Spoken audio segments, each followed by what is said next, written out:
Isang magandang araw mga ka-farm. After 1 month and 3 weeks po, ito nga po yung ating unang tinanim dito ng Napier grass sa ating farm na panglaan natin para sa ating mga kambing, mga ka-farm. Ito na po siya, ganyan na po siya kalaki. Makikita po natin na pwede na siyang harvest talaga after 1 month and 3 weeks po. At pwede na talagang makuha itong mga ganito. Pang tanim na nga hanggang dito sa taas, pero na siyang magandang part na pwedeng itatanim. Yan po, maganda na po siyang pang tanim talaga. Pwede na po siya harvestin after 1 month and 3 weeks. Ang pinakamaganda nito ay mga 2 months po na mag-start tayo ng planting ito. 2 months to 3 months po. Ay nako, maganda na po siyang ma-harvest talaga. Baka sabihin nyo hindi pa ito malaki, ipapakita po natin sa inyo na nasa likod po tayo nito. Mataas pa po ito sa akin mga ka-farm. So yan po, ganito na po kataas yung ating Napier grass mula nang itinanim po natin ito. Ganito na po siya talaga kataas. So ang bilis lang po.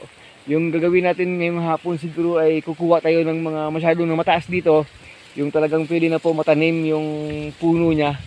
Kasi sabi ko wag na sanang harvestin muna kasi marami namang pakain at saka kumpay sa kambing ngayon.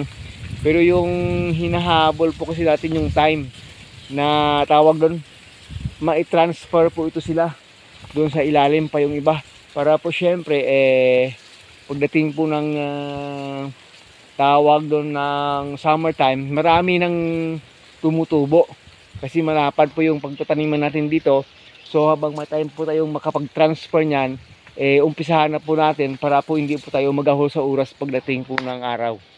So bali mga ka-farm, pipiliin lang muna natin yung mga masyadong matangkad. Hindi natin kukunin lahat sa isang punuan para yung susunod po ay magkaroon na siya ng next na nodes para po hindi po masayang yung ating pangtanim. Marami tayong pagkukunan yan, medyo malayo pa dito. So yun yung muna yung gagawin nating technique. Unahin natin itong mga matataas na ito na maganda talaga ng magpagkunan ng pangtanim, yung kanyang puno sa ilalim sa kanyang mga nodes po. Ayan po, ganda na po.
So mga farm, yung gagawin po natin dito ay i-conserve na natin itong kanyang planting material.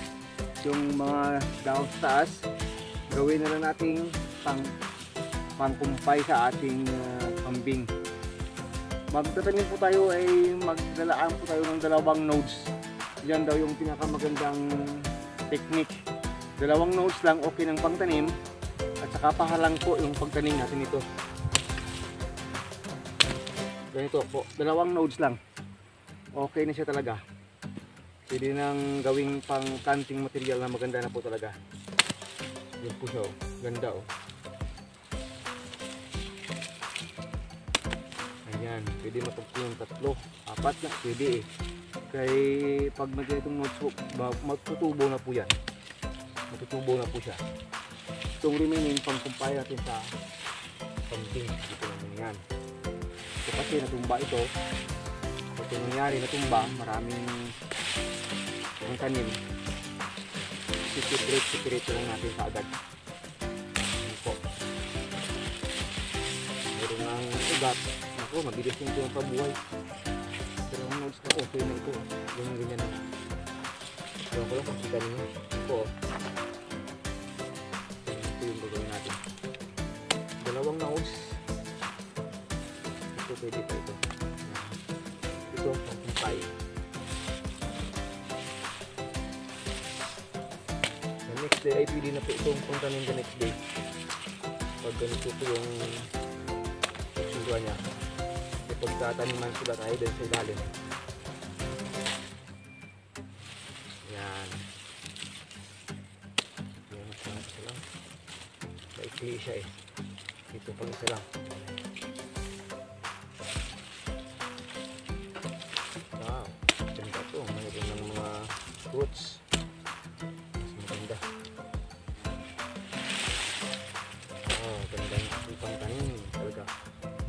Dalawang nodes.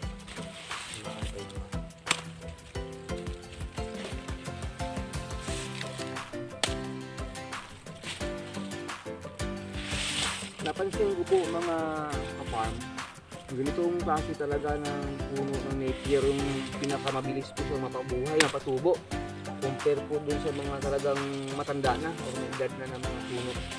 Mas mabilis pong mapatubo yung ganito kaysa yung sa ibang klase ng mga planting material na mas matanda pa dito. So, tama na.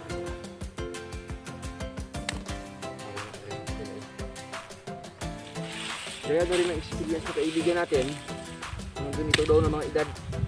Nakukuha ng dalawang nose nito na pangtanim ay mas mabilis po siyang matubo talaga. Pero ito ay pwede pa sana, pero ito ay tawag dun malambot. Yung gusto ng kambing yan. Pwede yung pangkumpay talaga. Ayan.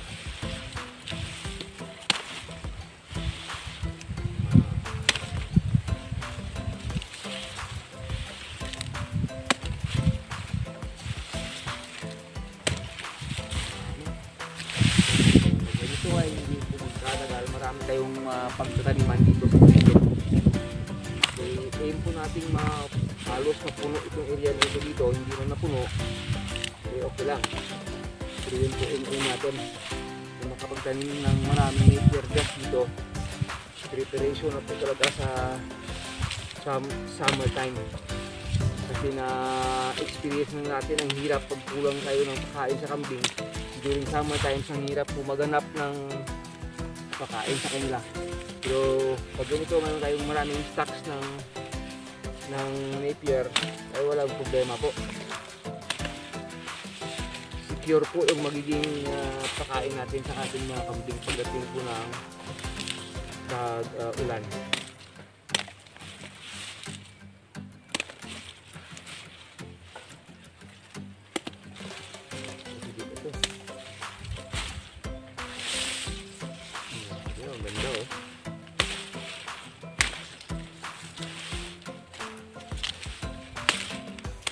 Magandang klase ng napier to eh. Parang pakchong.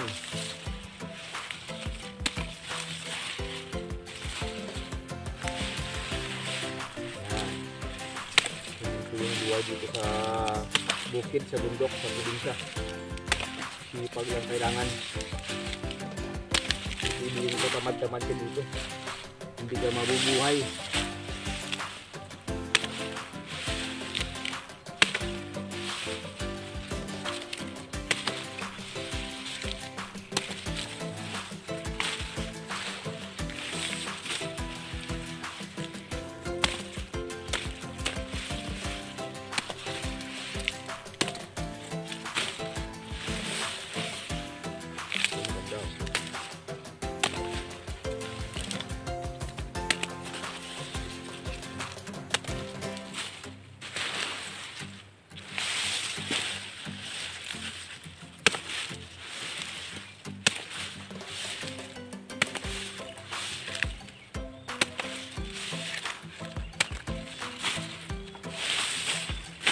po yung kagandahan pag magtanim tayo ng napier.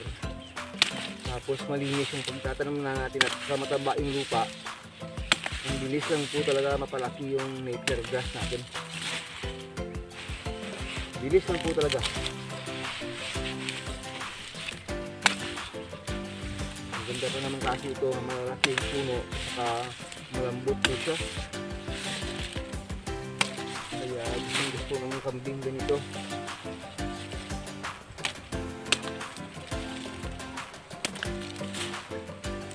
Ayan, marami na ito. Kung makapagtayin tayo ng mas malapad pa. Wow na wow.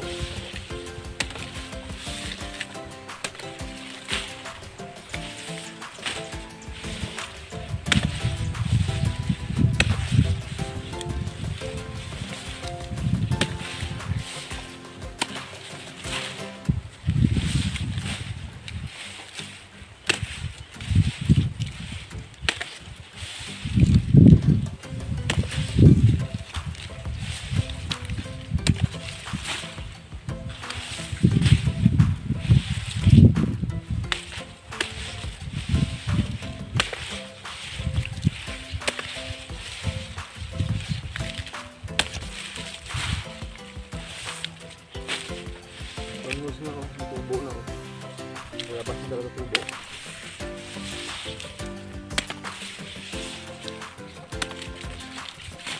Siya. Hanggang dito na lang mga ka-farm. Sana ay nakapagbigay tayo ng konting encouragement sa ating mga nag-farming dyan, lalo po sa goat farming. Very essential po talaga na mayroon po tayong plantation ng ating forages, hindi lang po napier grass. Tanim tayo ng indigotera, kakawate, marami pa lahat po ng mga leguminous plants na kinakain ng kambing, malunggay, ipil, saka marami pong iba. Dapat tayo magtanim ng ganun para po talaga magiging maganda at malusog yung ating mga kambing. Sige, hanggang dito na lang, nag-update lang po tayo dito sa ating napier grass after 1 month and 3 weeks po. Ganyan na po siya talaga. Talagang mapagkunan naman ng planting materials at saka pangpumpay sa ating mga kambing. Hanggang dito na lang.